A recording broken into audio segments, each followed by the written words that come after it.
Welcome to Haken, an Animal Crossing podcast, your podcast dedicated to all things Animal Crossing. Episode 129 is brought to you by Emily Rose Garvey, one of our newest Patreon patrons. This week, Nina, Sergio, and I are happy to reveal the new Haken artwork for the month of May. We'll be discussing the May Day tour in New Horizons and how Animal Crossing culture has changed over the years. So to begin, hello Nina, how are you doing today? I'm doing really well. How are you? I'm doing great. And then Sergio, how are you? Doing pretty awesome too. What about yourself? Awesome as well. So it's good to have you both on here. And, the first thing we're going to cover is we've got some new Haken artwork, which is always a special day. So for those of you who maybe are new to the show, we like Animal Crossing here, if you haven't noticed. But one of the best parts of Animal Crossing is each month is new. There's new bugs, there's new fish, there's new things going on. So as May just started, and we've got this nice May artwork created by Loonejp, or Lune. I always forget how she asked me to say it. Or maybe I was saying it right the whole time, and she told me I was good. I don't remember. But she came to me a long time ago about working on this piece, and I'm so sorry about this, but I was very bad about responding a lot of the time. A lot of it was being in the depths of putting the calendar together and everything, but eventually I got it together. I was talking to her more, and I really liked, she sent me a few different concepts, I think 3 or 4, I forget how many, but as soon as I saw the butterfly room museum portion that she had going, I was like, yes, this is the one that that we need to go with. And it's mostly because, like, last month we had Dodo Airlines, and this month we've got the interior to the museum. But I've really been excited about all of the new stuff in New Horizons, so I figured this would kind of continue that trend, Yeah, it looks so cozy. Yeah, and she picked a lot of really great characters for it too, and I really like the I guess, how would you describe that? It's not really pastel, kind of like a very soft paint stroking brush, right? Yeah. Right. Yeah. I'll need you. Well, I ask you, Nina, because you're the expert here. Well, I mean, paint strokey is pretty technical, so I think we should stick with that. Yeah, paint strokey is the way to go. So yeah, I guess what do you like about it, Nina? Well, you guys know I'm a huge fan of the museum, so anything with the museum is exciting, and with it being May now, catching the new butterflies and dragonflies that are available, I've just noticed how much fuller the bug exhibit is becoming. So this is like perfect, timing for what we're experiencing in game right now too. Yeah, and I saw you post on Twitter you posted essentially a picture of that kind of pond. I'm trying to think of the word for it. The pond display, like the aquarium portion that has that. And it just keeps getting better and better. I don't know what you caught to add all of those details to it, but I need to find it. Right? Yeah, there's a bunch of new little teeny tiny fish in May that really have made that teeny tiny pond exhibit super cute. It's like the first thing you see when you go into the fish exhibit.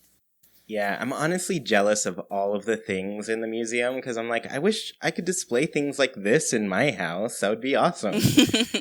I still find, like, it's still strange to see essentially all of the fish when you put them out.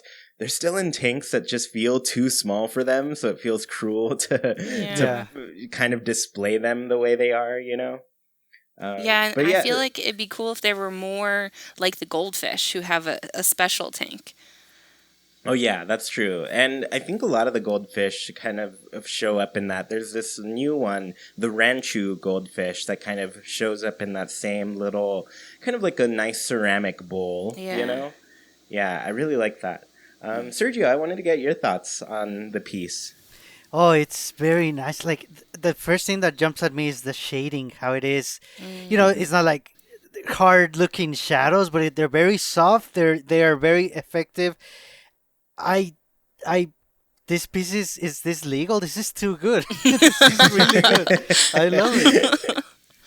Yeah, I'm especially a fan that, like, there's lots of greenery in the Hmm. piece. You know me, I like filling my spaces with tons of plants and things, so it's Mhm. always exciting to see that. But seeing all of the playable characters and villagers interacting with them all is really nice too. Oh yeah. So yeah, I mean, it should be illegal how good it is, but I'm glad it's not.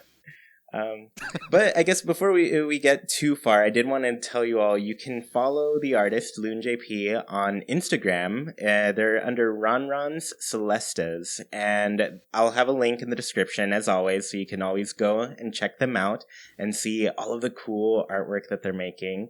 But they also left us a little comment here to read on the show. So Loon said, "First, I want to say how glad I am that my first art commission is for this podcast. Chewy's channel helped me keep hope and in touch with the community while waiting for the ridiculous amount of years separating the previous Animal Crossing from this one. Now, to talk a little about the art itself, I had a bunch of ideas for this May piece, but we decided that the greenhouse was the best choice. It's probably my new favorite place in Animal Crossing. Simply sitting there while watching the butterflies fly around and the light change during the day is such a peaceful experience. I wanted this piece to depict its magic, so I decided to play with the light rays and to add lots of characters sharing a friendly time all together. Lolly, Chief, and Molly are some of my favorite characters, and I thought their colors would match well. I also included 2 human characters as a reminder of how awesome New Horizons is to play with friends. And here's a new link for the illustration. Oh, wait, that's probably another thing. But yeah, I guess, Sergio, you nailed it with, like, the lighting here. She definitely focused on getting the lighting just right for this room. Yeah.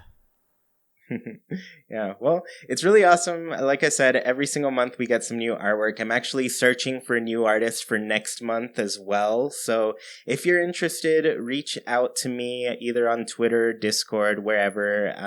I've been trying to get more people who are actually in our community listening to the show these days. So yeah, feel free to reach out to me. I think there's several that I still have to respond to. So yeah, just show me your artwork. I'm always considering people. So, we get new art every month. So yeah, give us a shout out.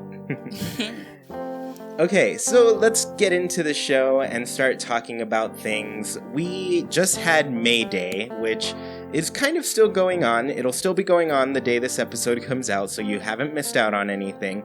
Luckily, I know sometimes we're behind on this stuff to talk about it, but this is very relevant. Like, if you haven't done the May Day tour, it is worth checking out. But both of you have some awesome comments on it. I guess, Nina, do you want to start by talking about your experience with May Day?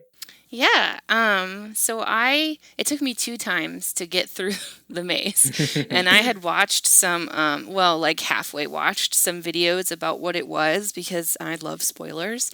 Um, and it was tricky, but I didn't think it was like impossible, which was a nice balance. The first time I went through, I thought I had done everything perfectly, and then I went around to get those last little bell tickets or whatever, bell vouchers, Yeah. and only had 2 apples instead of 3. I was so close, so I had to Yeah. do it again. But it was really nice, and seeing Rover's little silhouette while you're trying to do the maze was super fun too. I'm not a huge Rover fan, but New Horizons has done an amazing job making all the characters so adorable that like I was even kind of impressed with Rover's adorableness in this one.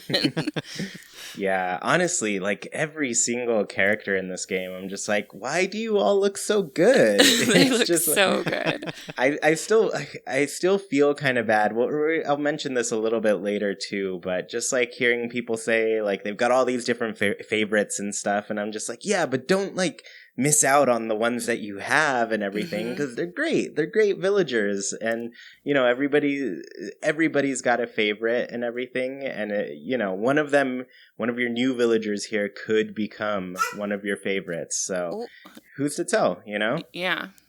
Yeah. So Sergio, I guess what was your experience with the May Day thing? Oh, I liked it a lot. I guess, my brain wasn't all there that morning. It took me 4 times to to 100% it. The third time I made a really silly mistake that I shouldn't have made. So it should have taken me 3 times, which is still more than it took you guys. But yeah, it took me 4 times. But I really liked it overall. It was very challenging. There were times where I felt lost, basically. But it was good. I like the approach, and I really hope they do more maze-like events in the future. And oh my goodness, seeing Rover, it was definitely great. Not to spoil it, but he talks about some of his history, and it's a really Rover approach to the things he says. So I felt it was very appropriate. Yeah, I agree there, because there's like a lot of people don't really remember that like Rover and Tom Nook are connected somehow, some way. We don't know the details exactly, but they're friends. Like essentially when we're introduced to Tom Nook in the first game, Rover's saying, "Oh, I have a friend who lives in that town who's looking to sell some land. I think I can help you find a place, you know?" Right. And so, like, it's a really good callback to kind of like the history of relationships that have been built in Animal Crossing that we don't often get. Because it was funny, like, we've even gotten these types of experiences in Amiibo Festival when I had to play that game once a month. I don't know why I did that to myself. But, I was playing Amiibo Festival and I was playing, I think, as Rover. And there was just a reference in there that Rover made about his friendship with Tom Nook. And I was like, that's right. That's completely like you are both friends and you're connected somehow. And I don't really know why or how. Maybe they were in the same business school together. Maybe, I don't know. But, That's adorable. yeah, just a business cat, Rover. The original business cat. Step aside, Raymond. No, but yeah, I think, I don't know, this always makes me feel like we're missing out on some little stories here and there about the connections that characters have. And we do kind of get it in some places. And unfortunately, I feel like the bulk of it is kind of like Sable telling us some background stuff. Yeah. But like, I don't know. Okay. As an example, I walk into resident services and, you're going to run into, Isabel and Tom Nook there. But every once in a while, Isabel's just kind of like staring out the window. Kind of, it feels longing, like she wants to, just go out and play, run around and that sort of thing. Right. Right. But I go, and that's like the closest you can get to her, and I try to click A to like call her attention and talk to her, like have a conversation, but it's kind of they don't let you. I'm like, how do I talk to these special characters in a way that's like a little bit more casual? Yeah. Yeah. Because it just feels like right now it's not, there's like not really a way to, like, everybody, all the special characters are very business. They're very like, this is what I can offer you. What do you want? And I don't know. I feel like they're missing out on the connection there. Like, there's always been the connection with the villagers and stuff because, they're running around your town and they can do whatever at any time and you can stop and talk to them at any time. But with the special characters in this game, they don't feel as approachable anymore. It makes me hope that like a holiday in the future will close down resident services and like Nook and Isabel and maybe even the twins will be in the plaza celebrating so that you can talk with them. Kind of like in the beginning of the game where everyone was just hanging around that campfire and you could talk to them. That was so cozy. Yeah, and Jackie mentioned this the other day, and she was like, I feel kind of bad that I upgraded Nook's Cranny, because now neither of them gets or upgraded to the shop even, because now they're just in the store the whole day. It's not like I can run into any, like, Timmy or Tommy just walking around on my island anymore. You know? With his little flag. Yeah, it was so cute. It would have been really nice to and even like in the beginning, we would see, people playing the demo at PAX or just like, early game where Harvey was walking around on the island and you could run into him and talk to him. And it felt like, oh, are these special villagers going to be just walking around sometimes? Like if they're not busy? And I don't know. It's just not happening. Yeah, that would bring a little more life back, which would be awesome. Yeah, Yes. and even just having like the let's talk option when you talk to them, like just give them a little bit of extra dialogue. Because, I do read everything Isabel says when there isn't news, and it's kind of fun to see like what she's watching on TV, what she likes to do on her spare time, She watches a lot of TV. I don't blame her. I do too. Yeah. But yeah, no, I find that really fun. And it's one way to like have that connection with one of the characters. But yeah, I mean, I feel like I still want more, Yeah. Yeah.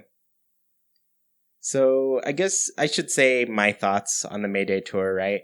Please. Yes. Yeah, so I streamed it. It took me like you, Nina, 2 tries. I mean, of course, yeah, I'm getting kind of some hints here and there on the stream. They may have helped, they may not have. I tried to ignore them as best as possible and just do it, but I did appreciate that people were just giving hints, and then Yeah. So that was really nice. But yeah, no, I thought it was really cool, and what was cool about it was like it was a very unique thing. Like this isn't something I would have expected from Animal Crossing. Like having a whole puzzle built out of the supplies that you had, and I don't know, I really appreciated that. It was like a really new perspective on the game that I didn't have before, and so now I'm just like, oh, I could do kind of like, I don't know, I've got it in my head now that I want to do like little special puzzles around my island for people to kind of maybe find some hidden items and things that I've got around, but like overall just like be able to experience something unexpected on the island, Yeah. So this felt unexpected to me. I don't know, now there's like, I guess the game design, like puzzle design in me, or like those feelings and thoughts, I'm just like, oh, I now see this world in a completely different way, and you can do so many cool things. Like there's so many different ways to arrange an island and kind of make a maze, Mm-hmm. So I don't know. I thought it was really cool. I definitely felt like it was something new that I didn't know that was possible. But then, yeah, like getting to Rover, like you said, it was really cool just seeing him in the background, and essentially just like, they designed him so he's just facing away from you. So you actually have to go up to him and talk to him to see his face. Yeah. Yeah. So I really like that mystery behind him. So that's really fun. And then I don't know, outside of that, I don't know. It was cool. I thought it was a nice change of pace for things, And the suitcase is cute too. Yes. Have you either of you checked if we can order more of those, or is it like that's the one we get? Oh, I haven't checked. No, I checked if it was customizable, but I did not check if it was reorderable. Yeah, I might take a look while we're recording here just to see. it. Yeah, but yeah, that suitcase is really great. I think we had gotten that suitcase before. I want to say it was in New Leaf, and that it did have. I want to say it was like customizable from Cyrus, like if we took it from him, but I don't know. I can't tell you 100%. Well, and I was thinking that the Dodo dialogue, so when you first get your Mayday ticket from Nook, he's like, go straight to the Dodos, you're not going to hold the ticket, but it's there for you. And when you were talking with Orville at the desk, he has so much to say usually, and you have to get through so much to visit a friend or whatever you're doing with him, go on a mystery island. And it's that dialogue when you were trying to get to the Rover ticket made more sense to me. It almost made it seem like this could happen again. Like like his dialogue was built around these kind of options. So I'm wondering if more holidays will kind of go through the dodos too. Yeah, that Does would that be make really sense? cool. Yeah, no, that makes sense. Because it definitely felt like did you talk to Tom Nook like after the May Day tour? Yeah. So it almost feels like he's taking a bit of a survey, like, did you like this? Did you Yeah, not yeah. like this? Should I do it again? Or should I not? And I'm like, is Nintendo getting this info, like, secretly in the I thought the background? same thing, because usually they're like, you say yes or you say yes in a funny way, but it was legit yes or no. Yeah. Yeah, it was just, and Jackie, she got a little bit frustrated by the end of her try. Oh. But, like, overall, she was like, oh, I didn't want to say it was, like, bad. I just want to say, like, maybe I got a little annoyed at the end. Mm. She ended up, saying the nice thing because, of course.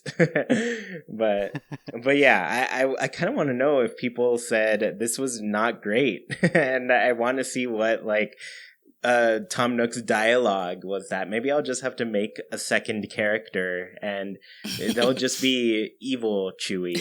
Oh, no. I'll name them Evil Chewy, and they'll be there to just make everything worse for everyone.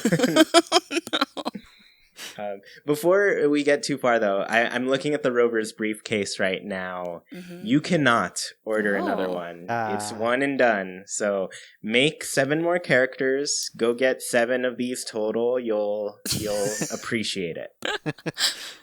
Also, I want to note too, Rover's definitely got a crazy red or jolly red sticker on that briefcase. Yeah, he does. Yeah. International traveler for sure. I love seeing all of the different references on his briefcase. He's got the plane, but outside of that, he's also got the train and the bus. So it's really cool to see like all the different travel that he's got there. There's also acorns on there. I haven't seen acorns in the game yet.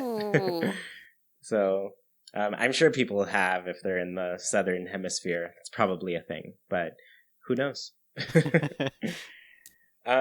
Cool. So I guess any closing thoughts on the May Day tour before we move on? I feel like even the developers probably had a lot of fun designing something like that. And, knowing them, I'm pretty sure they want to have another go at it and or maybe even make it like a permanent feature. So, like you said, I feel like it was a test and I want to say I feel like it was successful. So hopefully, we get something similar in a more permanent fashion, and also a more permanent Rover. Mm-hmm. Yeah, for sure. I mean, it's like, when are some of these characters just going to be in our place forever? Yeah. I mean, to be fair though, like Rover, he's very unique in the sense of like for many, he's left a very big impression. Just overall, some people have Rover as their favorite special character, But funny enough, like outside of the first game, I don't think you see him very much, Yeah. Yeah. Like the first game, there was always an opportunity if you were risky and wanted to risk losing your favorite villagers traveling to another town. But really, it was just like you'd see him in the intro and that was it. He was gone, Yeah. Yeah, so...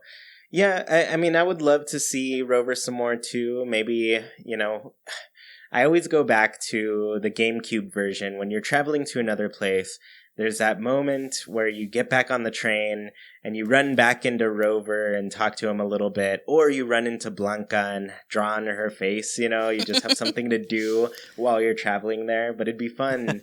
I mean, people aren't going to go for that because it already takes so long to travel to people, but maybe that's like the thing you can do while waiting for a room to so everybody can come in at once, because people are kind of thinking of like a lobby system for the game where it's like, oh, we can all meet at this one airport at the same time and then we all fly in together, so then it doesn't have to be like one after another 7 different times. And so maybe while you're in that lobby, you're drawing on Blanca's face. That would be cute.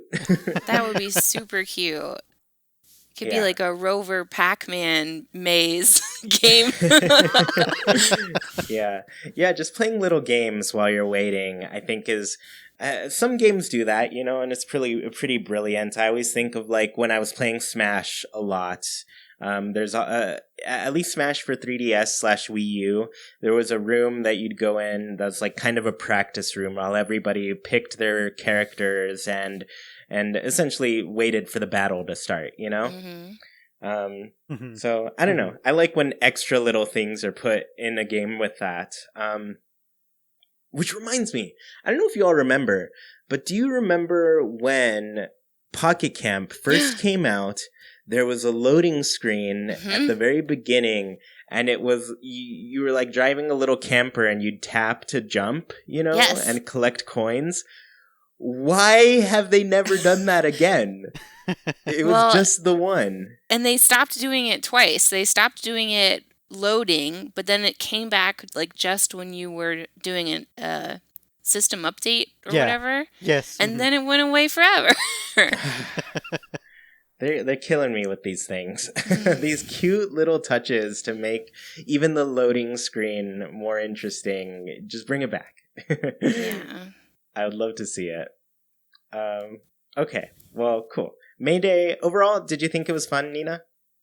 Yeah, overall, I was happy with it. I would have loved for it to be 7 different islands for the 7 different days, but we kind of have been spoiled a little bit with all of our things that we're getting this couple months. So happy with it for now.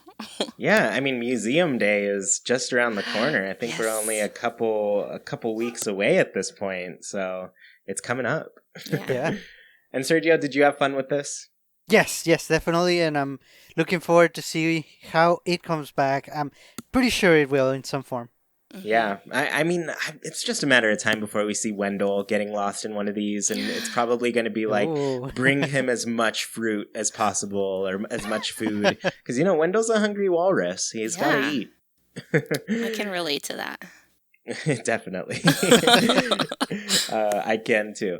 But yeah, I had fun with it. I think it was like I said, it just gave me a new perspective on the game and just like how you can create puzzles out of these mechanics that they've built into it, Yeah.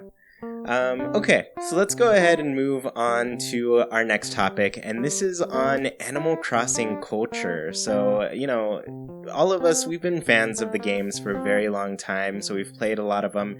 Maybe we've been in and out of communities here and there, but we want to just kind of talk about we had a message from a Discord user, and they're called Sam Hayat37, and they said, I would love a podcast episode on how Animal Crossing culture has changed with the release of New Horizons.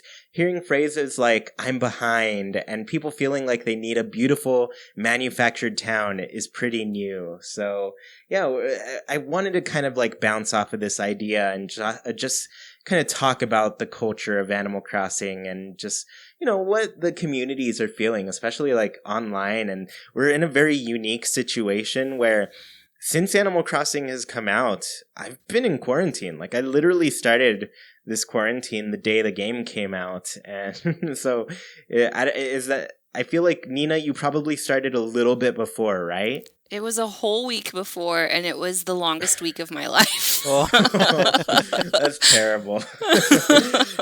And then, Sergio, you planned your vacation around this whole thing, and you ended up taking it still, right? Yes. Mm-hmm. Awesome. So you still, you didn't start the work from home life yet, but you did bunker down and get yourself into Animal Crossing. So we're all, it's a very unique situation where the entirety of this Animal Crossing game has been experienced under these situations, Yeah. But I guess let's back up. Let's go to the beginning. And I had some questions for us to go through. And my first one was, what was the culture around Animal Crossing when you first started playing? And Nina, I guess I want to hear what you have to say about this. Well, my first game was Wild World when I was in high school, and I was the only person I knew who played it. So I kind of started with zero culture with Wild World. Um, got a little more curious about the game when I played City Folk, and I think I managed to find like a really bad Serena guide where you would throw the axe in the fountain. Um, but yeah, I started out just kind of on my own. Yeah. Oh. Were any of those Serena guides good at all? Because I I feel like it never. was. I don't know. Could never. I could never get the golden axe. I got the silver one like twice, but that girl, she's hard to work with. Vengeful. Yeah, but I mean, to be fair, you did throw an axe at her. It's not the best thing to do to a person. It's not a good first impression. Yeah. So yeah, I guess that's one thing to take into account, because when these games were fairly new and everything, internet culture was very new. Wild World specifically was one of Nintendo's first games that had online playability, like online connectivity. I think it was Mario Kart DS, and then right after that, Animal Crossing. So it was like the second game that Nintendo made with online. It's insane. So, like, I'm sure there's like some cultures that were built around that when it first came out, and even like the old games, it was so hard to get money and stuff, but I couldn't tell you what exploits people were doing, but I'm sure there were some from back then. But Sergio, I guess, what was your experience? I know you started even before Wild World was out. Yeah, that's right. So I started with population growing, but like Nina, it was pretty much a thing on my own. I bought the game used. I figured that was because it wasn't that popular. I knew what it was, but I kind of had a feeling that it wasn't popular. I don't know if it was or wasn't back then, but I didn't get a feel that there was a large community out there. And honestly, I wasn't, I guess, interested because I didn't know what I was walking into. I did introduce it to a friend of mine at the time. I told him, hey, you might like this game. It's about this and that. And he did end up getting the game, and he liked it. He's a fan of the series now. Back then, though, I don't think we even played multiplayer together. So it was a very single player experience with no community involvement at the time. Yeah, very solitary for sure. And like I said, like back then, like if it's even the GameCube one, there really wasn't a way to play together. Like the multiplayer was, what's the word they like to use? Asynchronous, Yes. right? Yeah. Yeah, so it was asynchronous multiplayer where you could live in the same spot, you could play together, sort of, but you took turns to do it. Yeah. But yeah, and then even back then, like when this game came out, I don't think we had internet in my house when it came out. If we did, it was definitely dial-up. I don't think we got better than dial-up until I was like well into high school at that point. But yeah, I guess my experience is a little bit unique in the sense of like I kind of did have a very tiny small community around the game, and it started out surprisingly early for me. I don't know what it is about my school or anything, but I never really had trouble finding people who played video games and that sort of thing. So I think like I'd heard the game I think I was in 6th grade or so. A friend was telling me about it, and they're like, oh yeah, there's this game. And I honestly did not understand what he was telling me, but I was like, I'm pretty sure I want to play this. It sounds awesome. And in general, I wanted a GameCube, so I was interested. But like I had somebody already telling me about the game. When I finally started it, it was actually like a few years later. I was in high school by the time I played it. And I started it with my brother and my friend who lived down the street, and we all lived together. So my experience was just like this very small community. And I was like, oh, cool. I have people to talk about this game with. I have people who come over and we live in the same spot and we can take a look at what we're all doing with each other's spaces, So So yeah, I guess my community started very, very grassroots, very local. And then even beyond that, like I got the game from a friend. Like she let me borrow it, and eventually she let me keep it. She was like, "Oh yeah, I'm never gonna play that again. You can keep it." And I was like, "Cool," because I love this game and I want to keep it. But yeah, I would go to school and I'd tell her about like, "Oh, this is what I'm doing," and she'd kind of tell me some tips. So it was very quickly, I guess, very quickly I learned that Animal Crossing was definitely about sharing. Like the community aspect, the communication aspect that Nintendo went into with this game, I got it immediately. Like it connected, you know? That's so nice. Yeah, so I don't know. For me, I really do love that first game because I got that type of experience with it where it was very enclosed to, a few select people. Right. But I feel like there was a connection there for all of us. So, yeah, I love it. I love it a lot. So I have a follow-up question for you all. So, because, I went into this with a very small culture around the game. You both kind of didn't have a huge one, but when did you get involved in Animal Crossing communities? I guess, Sergio, we'll start with you on this one. So for me, it wasn't until New Leaf was about to come out. Actually, not so, well before launch. I was part of NeoGAF thread. It was like a forums place. NeoGAF eventually become what we now know as Resetera. So a group of people there were really hyping the game. As you know, it came out in Japan many, many months before we got it here. So there was a lot of info, a lot of discussion, a lot of chatting. Some of us were even in an IRC, which is kind of like what we have today on Discord. So we were just talking about the game all the time. And once the game was out, it was very easy to keep in touch and check, turnip prices or the hot item of the day. Everyone was always looking for the perfect fruit, which I kind of miss. I kind of miss the perfect fruit. Yeah. But yeah, it was very nice to actually be part of a community. It made the game very different. It gave it a very unique approach. I was used to just playing the game on my own, maybe with a friend, and that was it. And I went from that into a small but a sizable community. It was still a big difference to me. Yeah, okay, before I make comments on that, right here and right now, I'm going to make a prediction. Leaf is going to get his own shop, and he's going to bring back perfect fruit. Okay, that's my prediction. Oh. Got to drop that in there before I Yeah, forget. you just dropped a bomb in the conversation. That's amazing. I mean, he's the green thumb of the crew. That's true. He's gotta show us what he's got, He's got to teach us how to truly grow trees. Yeah. Definitely. So yeah, no, I really like this story, Sergio. I think you've got a lot of really cool things.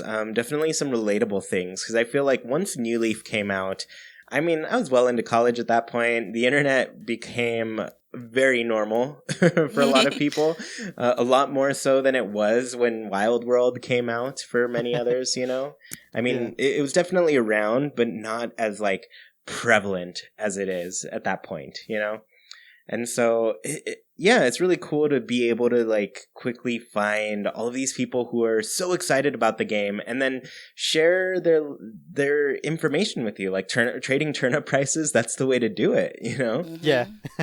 Yeah, I feel like nobody's had any issue with selling their turnips at a really good price. Not in Haken. Yeah, I know. Every single week, somebody's got a price that's just booming. So it has not been as difficult as it was in the past. And it was difficult in the past, for sure. Yeah.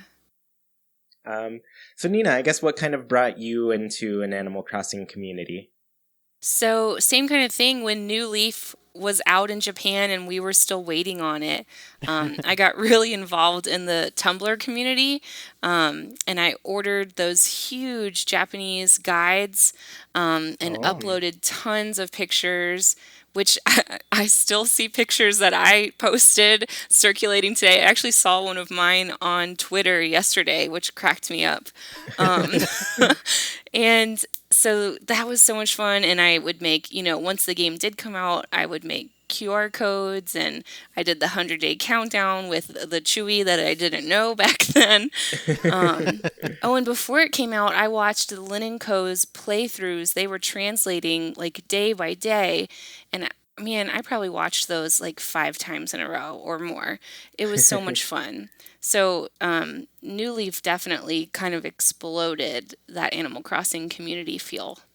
Yeah, definitely. I can relate with all of that just because like I watched Lin & Co as well and still haven't heard from them. I really wish I could get them on our show here. Yeah. If any of you somehow have some sort of contact with them, please tell them we exist. That would be amazing. Yeah, because I'm a big fan. But yeah, like same as you. It's just like we all come from this place where we remember that wait for New Leaf. Like you may have thought the wait for New Horizons was bad, and you know it was bad in its own right, but like nothing compares to like New Leaf. Knowing the game is out there, it's ready in some sense, and just waiting desperately for the people who had access to it to post YouTube videos and actually let you see what's going on. You know. It was so difficult to go through that. I'm glad we're never going back.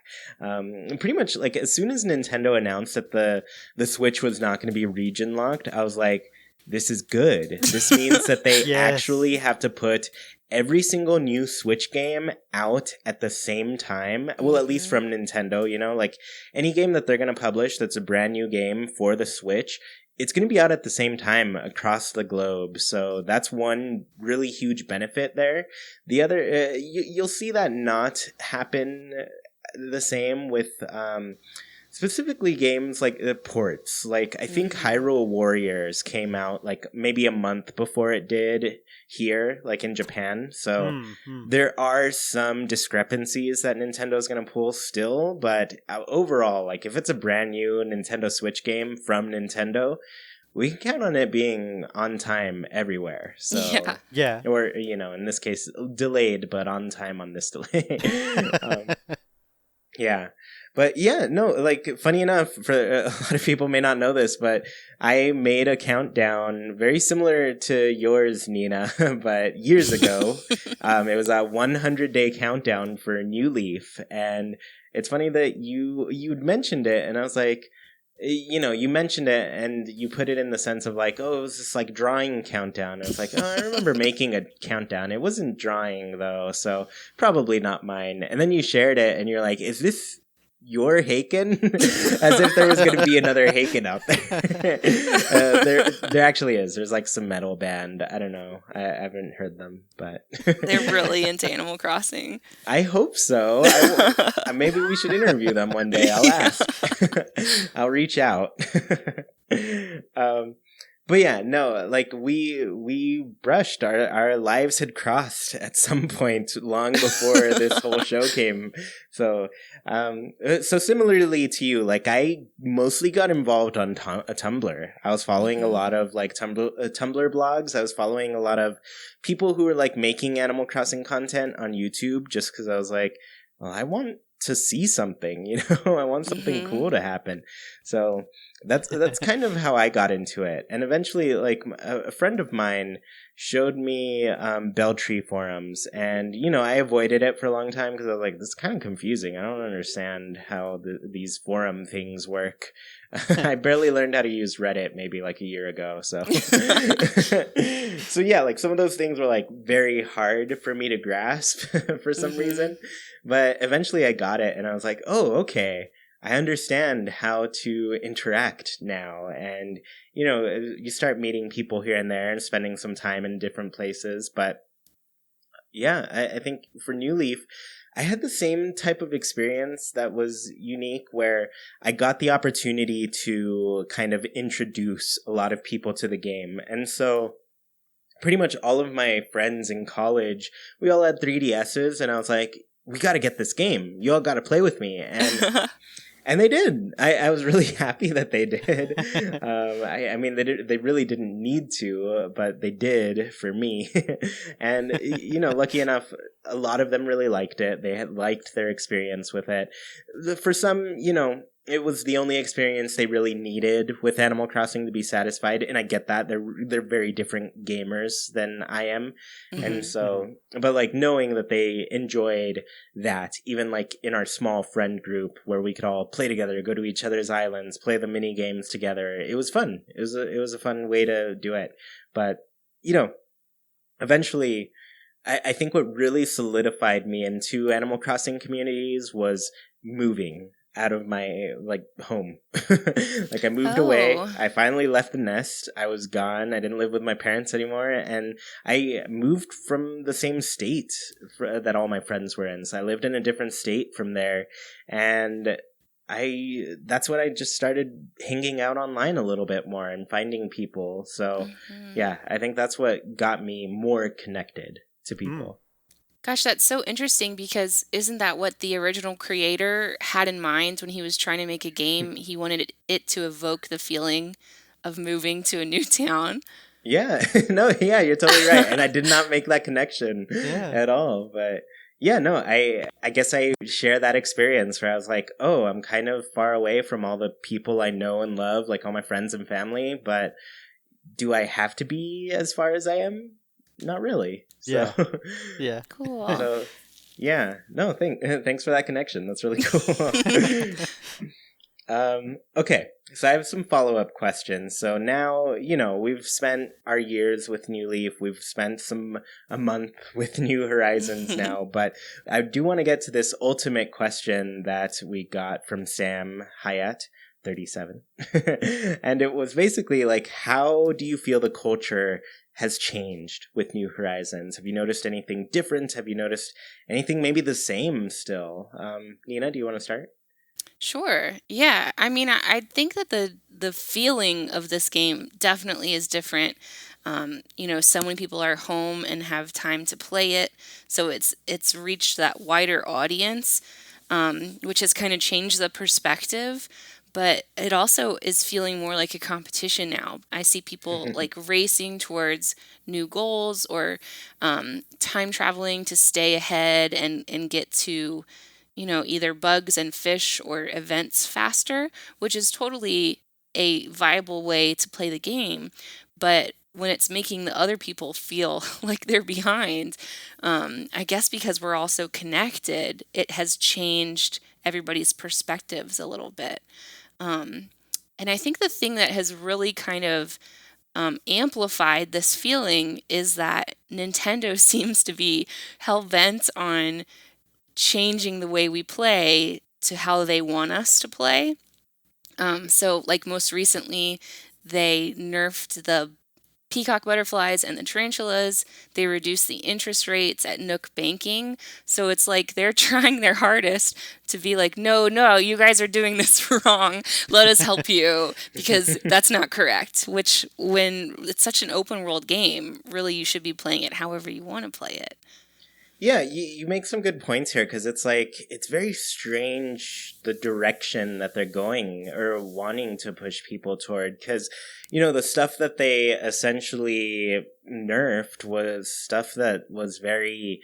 it was less social than the other aspects. Like the turnips, they didn't get changed at all. But that's the biggest thing in the economy for any Animal Crossing game. Like if you can play the stock market, you're never going to run out of money. You're always going to be okay. Right. Yeah. So Sergio, I guess what did you want to say about that? I felt like you had something.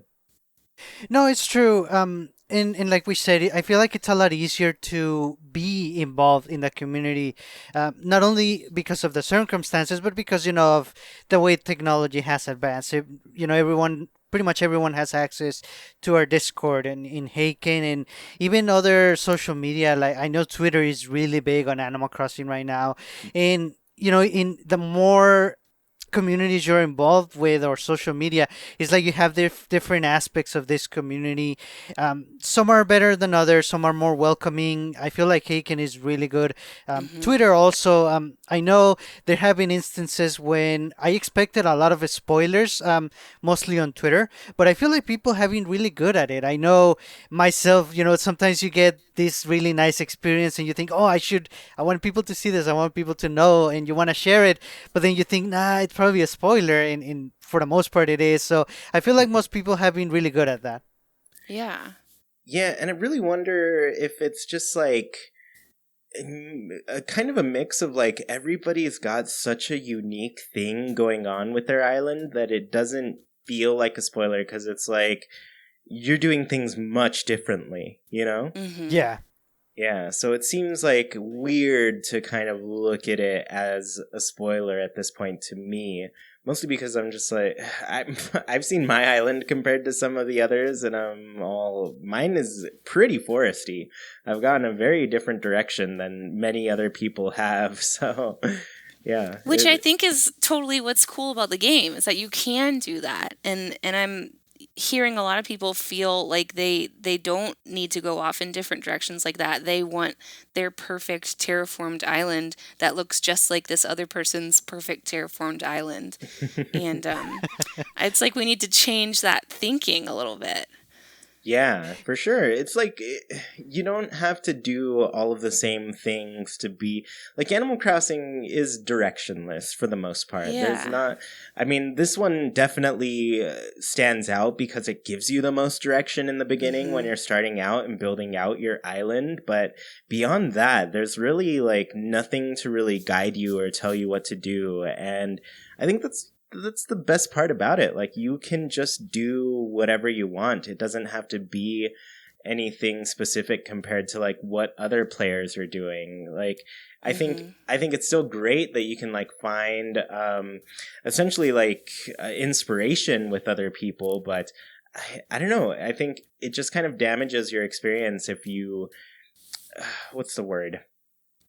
I just keep comparing Maybe compare. Yeah. Yeah. yeah. Yeah, there's Inspiration is better than comparison. there's really no need to compare what you're doing to other people if you just take it as like, oh, this is my game to express myself. You know, it's not Mm-hmm. really about other people for the most part. It's just kind of like this is about your experience with it. Mm-hmm. Yeah, yeah, and I feel like with so many things that you can do and so many approaches that you can focus on, the game is very balanced. Some people have wanted to focus on getting all the bells with the turnips or time traveling, or like Nina said, it's just terraforming, or others are just hunting for their favorites, like their favorite or top 10 villagers they want in their island. And honestly, I feel like all of those approaches are fine. It's whatever you want to Mm-hmm. do. It's one of the best parts of the game that it offers you so many options. You can we have spent over 200 hours at least playing the game, and I feel like if we go to a player that has spent maybe 20, 30 hours on their island, I guarantee you we're still going to see something that we're going to like. We're going to be like, ooh, I Yeah. haven't seen that, or ooh, I like the way you did that. Like, the hours don't matter. The approach that we take doesn't really matter. It matters to us, but it doesn't matter as a competition in a way. Mm-hmm. Yeah, yeah. And it's funny because this also makes me think of kind of our early conversations before this game was out. It was just like once we saw there was island decorating, like you could put anything outside freely. And like as soon as we saw that, I was like, oh, this means we're going to see some really, really different islands. Like this is going to Yeah. lead to some pretty unique things that you can't do everything, but it's really Right. nice that other people can and you can go and enjoy it. So Mhm. you're probably doing something that other people really like maybe they didn't think about doing something that way. I know I've toured a lot of islands this past weekend. I was really amazed and blown away because every single one was just like, oh, you have all of this really unique style, and some of it is stuff that I want to take back and do on my own. And Mm-hmm. others of it is like, I really like that you did that. Maybe I don't have to do that on my place though, but I can enjoy it here. Yeah. That's true. Yeah. Yeah. And I So think it's important too to find a community that fits your play style. oh yeah, S- for sure. yeah, like in Haken, I know we've got a pretty broad range of people playing, but everyone is super respectful. And like I've got a friend who's joined like a casual play Discord just for people who aren't ever selling anything for money or who aren't time traveling but are just kind of playing at their own speed and don't want spoilers. So, if you loved time travel, then join a time traveling community, and if you love to just water flowers all day, then water flowers all day. Yeah, it's like, there's going to be a bunch of subcultures within Animal Crossing that people can, they can find their niche and do their thing that they want to do. It doesn't have to be, I guess, it doesn't have to be this constant search for, like, what is the absolute perfect thing to do in Animal Crossing. Because, I mean, the only perfect thing to do is what you like to do. Yeah. Yeah, it's fun. It's just a fun game. Like, we're all just kind of playing it because it's a way that we can connect with other people. I think the biggest thing to take from this is, like, there's a lot of conversation going on around the game. There's a lot of new players. There's a lot of old players. A lot of people who like the game, it's already outselling a lot of other games and doing really well. So it's fun to see, I guess, a lot of excitement around it, Yeah, so I guess from my perspective, I've seen a lot of talk about, like, what you were saying, like time traveling. Like, there's a big group of people who are like, oh no, that's wrong, and others who are just like, that's how I play, and I like to play that way, And so, I don't know, those arguments, they're never going to end. We're not going to stop them here. But I guess from my perspective, I'm just like, you can play however you want. Like, there's a lot of people who play the game differently, and you're going to find that group of people who plays time traveling. Like, if that's how you like to play, that's how you can play. So, yeah, and other people's thoughts on that don't really have to stop it, Can they stop you? No, they can't physically go over to your space, take your Switch and smash it and say, you're doing this wrong. If they did, they'd be kind of crazy. That's not something people should do. But yeah, the other things I've kind of seen is, I guess, I've seen that feeling of people feeling behind, essentially, and people always ask me, they've asked me a lot on streams where they're like, what do you recommend for new players of this game? And I don't know, sometimes I feel like I say a different thing every time, but for the most part, it's just like, take it one day at a time. I mean, you'll find what you like about Animal Crossing, and it's a different game where you may not get it at first, but eventually you kind of fall into it, and you're like, oh, I see what I like to do in this. So it's really just about discovering your play style of Animal Crossing. Yeah, totally. Yeah. And then outside of that, things that I haven't seen change much are everybody still wants the same old villagers. I want them to enjoy other villagers, but you know what? If you like those villagers, go for it. Go for it. I can't. I'm not going to go over to your place and smash your Switch. Don't do that. I don't really want to. It sounds like a lot of effort.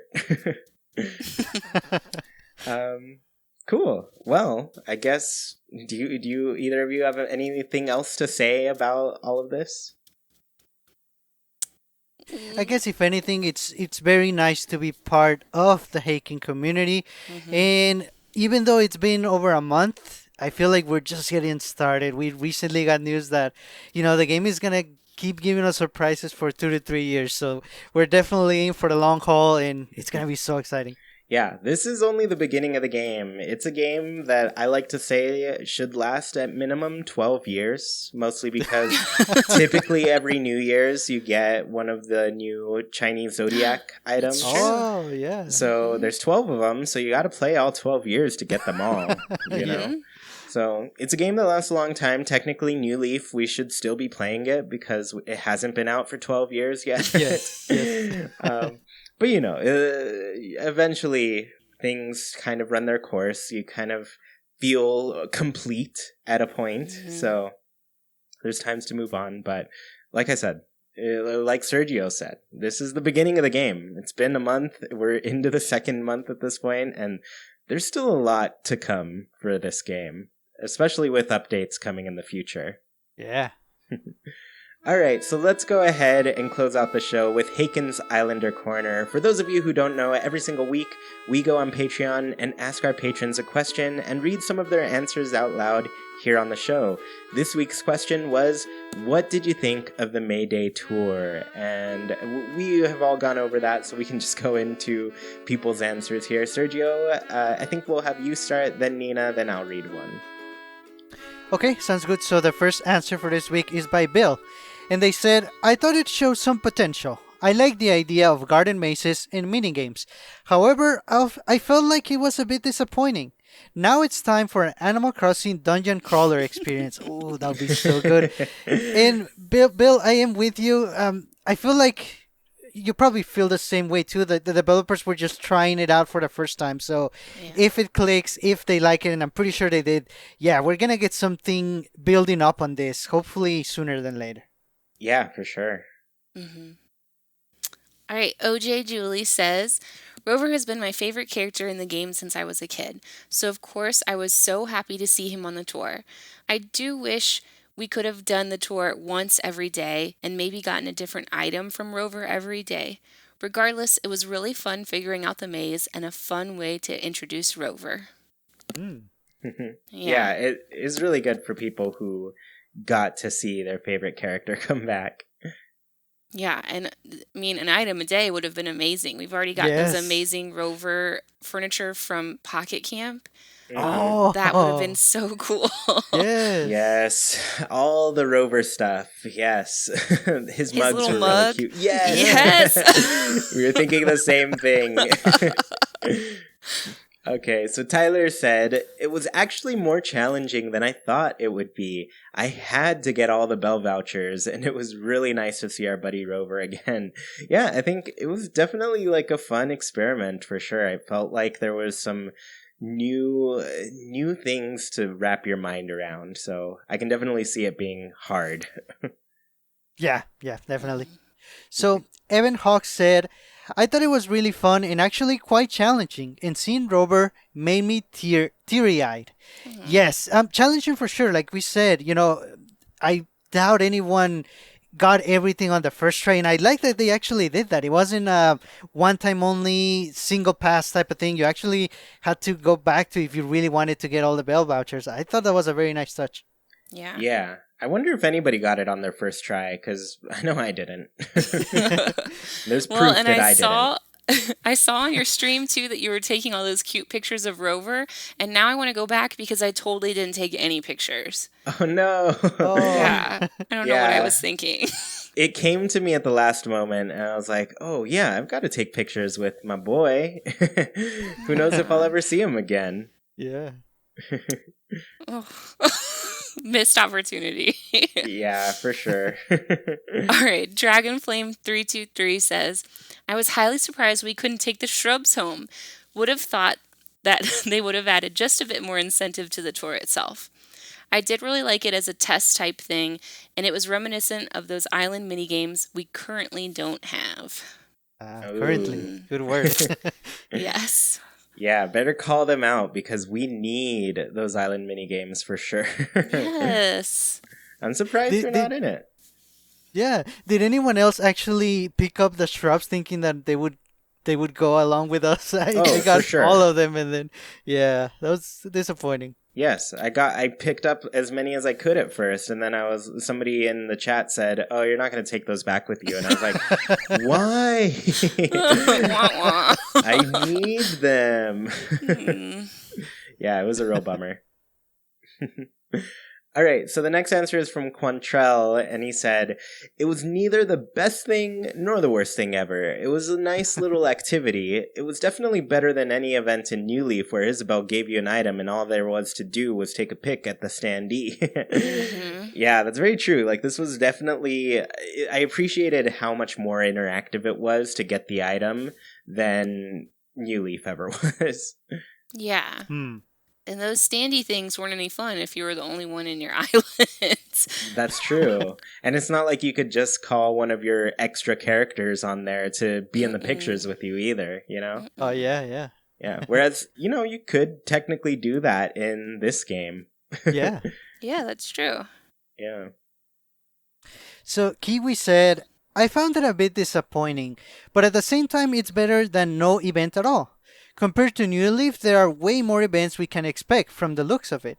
I would have liked some more interaction with Rover on the Mayday Island, or some more tours with different challenges.